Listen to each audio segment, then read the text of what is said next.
খবরগুলো আমরা এই জগতে পাইলাম কিভাবে? পরজগতের খবরগুলি আমরা এই জগতে কিভাবে পাইলাম? এবং আল্লাহ কোরআনে যেগুলোকে হালাল বলেছে, এই হালালগুলোকে আমরা হালাল মনে করে আমল করার চেষ্টা করি, এবং আল্লাহ তাআলা কোরআনে যেগুলোকে হারাম ঘোষণা করেছেন, যেগুলো অবৈধ জিনিস, সেগুলোকে আমরা হারাম মনে করে দূরে থাকি, বিরত থাকি। কি বলেন? ঠিক আছে। আল্লাহ তাআলা পৃথিবীর মধ্যে যা কিছু আছে, আল্লাহ তাআলা সব কিছুকে সৃষ্টি করেছেন। এই পৃথিবীর ভিতরে যা কিছু আছে সব কিছুকে কে সৃষ্টি করেছেন? আল্লাহ তাআলা সৃষ্টি করেছেন। পৃথিবীর এমন কোন মাখলুকাত নাই যেগুলোকে আল্লাহ তাআলা সৃষ্টি করেননি। যাবতীয় প্রশংসা সে মহান আল্লাহ পাক রব্বুল আলামিনের দরবারে, যে মহান আল্লাহ পাক রব্বুল আলামিন জুমার দিনে আমাদেরকে আল্লাহ পাকের ঘর মসজিদ আসার জন্য তৌফিক দান করেছেন। আমরা সকলে সে আল্লাহ পাকের শুকরিয়া আদায় করি, বলি আলহামদুলিল্লাহ। লাখো কোটি দরুদ ও সালাম বর্ষিত হোক বিশ্ব নবী জনাব মুহাম্মদুর রাসূলুল্লাহ সাল্লাল্লাহু আলাইহি ওয়াসাল্লাম, সেই সাথে তার পরিবার পরিজনের প্রতি আল্লাহ পাকের অগণিত রহমত এবং বরকত বর্ষিত হোক। আমরা সবাই বলি আল্লাহুম্মা আমিন। সম্মানিত উপস্থিতি, আমি আপনাদের সম্মুখে মহান আল্লাহ পাক রব্বুল আলামিনের পবিত্র কালামুল্লাহ শরীফের দুইখানা আয়াতে কারিমা তেলাওয়াত করেছি। এই আয়াতে কারিমা দুইখানার ব্যাখ্যা বিশ্লেষণ করতে গেলে অনেক সময়ের প্রয়োজন হবে। তো এই আয়াতগুলো বোঝার আগে আমাদেরকে অল্প কিছু বিষয়ে জ্ঞান অর্জন করা বেশি জরুরি। যে বিষয়গুলো জানা জরুরি, প্রথমত একটা বিষয় হলো যে আমরা আল্লাহ পাক রব্বুল আলামিনকে বিশ্বাস করি। আমরা আল্লাহ পাক রব্বুল আলামিনকে বিশ্বাস করি, কিন্তু আমরা কেউ আল্লাহ পাক রব্বুল আলামিনকে দেখিনি। দেখেছি আমরা কেউ? বলেন, দেখিনি। আবার মুহাম্মদুর রাসূলুল্লাহ সাল্লাল্লাহু আলাইহি সাল্লামকেও বিশ্বাস করতে হবে। উনি দুনিয়ার জমিনে এসেছিলেন, যে সময় এসেছিলেন ওই সময় যারা ছিল তারা দেখেছে, আমরা কিন্তু দেখিনি। আমরা কি করেছি? শুনে বিশ্বাস করেছি। আমরা কি করেছি? শুনে বিশ্বাস করেছি, আমরা কিন্তু দেখিনি। এই যে না দেখে বিশ্বাস করা, এটার নামই হলো ঈমান। এটার নামই হলো ঈমান। আবার এই দেখার বিষয়গুলো আর না দেখার বিষয়গুলোর ভিতরে অনেক বিষয় রয়েছে। যেমন আমরা চোখে দেখেছি যে একজন মানুষ মারা গেলে সুন্দর করে গোসল করে কাফনের কাপড় পরে তাকে কবরস্থ করা হয়, এতদূর পর্যন্ত আমরা দেখি। কি বলেন?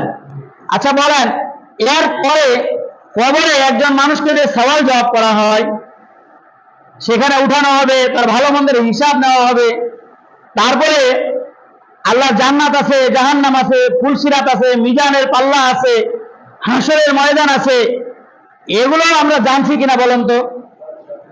আচ্ছা, এগুলো আমরা কেউ দেখেছি? একজন কেউ হাত তুলে বলতে পারবেন যে আমি এগুলো দেখেছি? তো এগুলো আমরা দেখিনি। তো আমরা যে এই জিনিসগুলো দেখিনি, এগুলো নাম আমরা কিভাবে জানলাম? এগুলো তো আমাদের দেখিনি আমরা। তারপরেও জগৎ দুইটা, একটা হলো ইহ জগৎ, আর একটা কি? পরজগৎ। পরজগতের প্রথম ঘাঁটি যেহেতু কবর, এই কবরে কোনো জীবিত মানুষকে নামিয়ে দেওয়া হয় না, মৃত মানুষকে।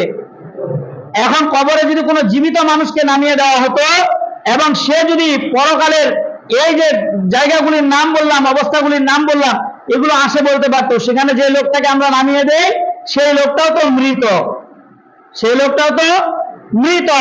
তাহলে এই জগতের খবরগুলো আমরা এই জগতে পাইলাম কিভাবে? পরজগতের খবরগুলি আমরা এই জগতে কিভাবে পাইলাম? কোরআনের মাধ্যমে পেয়েছি আমরা। এবং কোরআনকে পরিপূর্ণভাবে বোঝানোর জন্য মুআল্লিম হিসেবে, শিক্ষক হিসেবে আল্লাহ তাআলা যাকে নিযুক্ত করেছেন, তিনি হলেন মুহাম্মদুর রাসূলুল্লাহ সাল্লাল্লাহু আলাইহি ওয়াসাল্লাম। আমার কথার বিষয়বস্তু ছিল যে আমরা আল্লাহ পাক রব্বুল আলামিনকে বিশ্বাস করি, তাকে আমরা দেখিনি। তিনি আসমানি কিতাব দিয়েছেন, এই কিতাবের কথা অনুযায়ী আমরা আল্লাহকে আল্লাহ বলে স্বীকার করে নিয়েছি। কি বলেন? এবং আল্লাহ কোরআনে যেগুলোকে হালাল বলেছে, এই হালালগুলোকে আমরা হালাল মনে করে আমল করার চেষ্টা করি, এবং আল্লাহ তাআলা কোরআনে যেগুলোকে হারাম ঘোষণা করেছেন, যেগুলো অবৈধ জিনিস, সেগুলোকে আমরা হারাম মনে করে দূরে থাকি, বিরত থাকি, কি বলেন? ঠিক না? হ্যাঁ, এখন এই আল্লাহ তাআলা পৃথিবীর মধ্যে যাহা কিছু আছে, আল্লাহ তাআলা সব কিছুকে সৃষ্টি করেছেন। এই পৃথিবীর ভিতরে যাহা কিছু আছে সব কিছুকে কে সৃষ্টি করেছেন? আল্লাহ তাআলা সৃষ্টি করেছেন। পৃথিবীর এমন কোন মাখলুকাত নাই যেগুলোকে আল্লাহ তাআলা সৃষ্টি করেননি। হ্যাঁ, আমরা পৃথিবীর জমিনে যে জিনিসগুলো আমরা বানাই, ঘর বানাই, মসজিদ বানাই, পুকুর খুঁড়ি, আপনার টেবিল বানান, চেয়ার বানান, এগুলো যে বানাইতে হবে, এগুলো কিভাবে বানাইতে হবে, এগুলো আল্লাহ তাআলা মাথার ভিতরে মগজ দিয়েছেন। এই মগজটাকে খাটাইলে এগুলো আমরা কি করতে পারি? বানাইতে পারি। তো কথা বুঝাইতে হবে, আজকে ওই বিষয়ে আলোচনা না করে আগামী সপ্তাহে ইনশাআল্লাহ আলোচনা করব। যে আজকে আমাদের বিষয়বস্তু হলো যে না দেখে বিশ্বাস করার নামই হলো কি? ঈমান। আল্লাহকে আমরা না দেখে বিশ্বাস করেছি। পরজগতের যে অবস্থাগুলির কথা বললাম, এগুলো আমরা না দেখে কি করেছি? বিশ্বাস স্থাপন করেছি। যারা এরকম বিশ্বাস স্থাপন করবে তাদেরকে বলবে কি ভাই? ঈমানদার। তাদেরকে কি বলবে? ঈমানদার। এখন বলেন, যারা আমরা ঈমানদার হব, যারা আমরা পরকালকে বিশ্বাস করি, আল্লাহকে না দেখে বিশ্বাস করেছি, আল্লাহ তাআলা যে হুকুম আহকাম গুলো দিয়েছেন এগুলো আমরা যদি মানি তবে তো আমরা ঈমানদার হব, কি বলেন? আবার যদি আর ব্যতিক্রম করে ফেলি তো কি হবে?